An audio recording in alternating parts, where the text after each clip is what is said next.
A 15 kilogram steel block is attached to a lightweight horizontal spring. The spring constant is given and are resting on a frictionless horizontal table. Angela throws a 3 kilogram steel ball at it at a speed of 8 meters per second.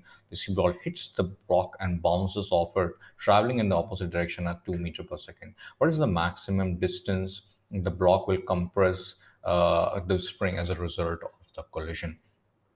So basically, it's momentum is conserved. Momentum is conserved.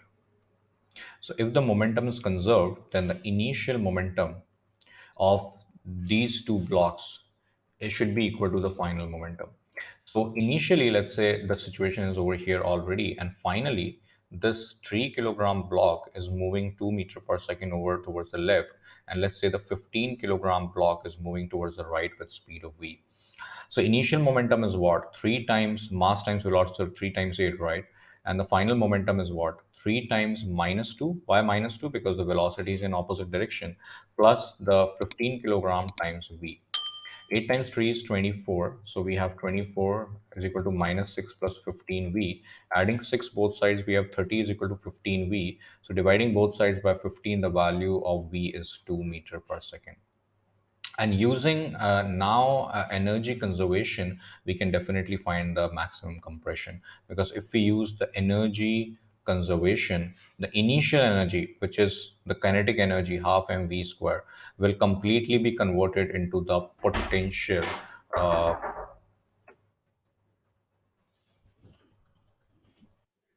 So when it is will be completely converted into a potential, and since there is no change in the gravity potential, we are looking for the maximum distance. So the maximum distance will be when it compresses completely and it comes at rest.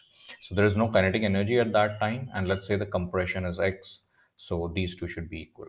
So the value of x, taking square root both sides. In fact, flipping the equation, then kx square is mv square.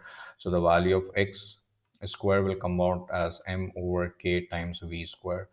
It's just a matter of taking square root both sides, that root of m over k times v. What is the mass? Mass is 15 kilograms.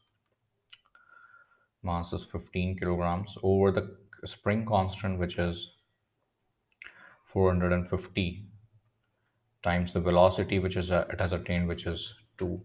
Let me just solve this up. 15 over 450 square root of this value times 2, which is coming as 0.37 meters. That is the maximum compression up to 2 decimal places. Thank you.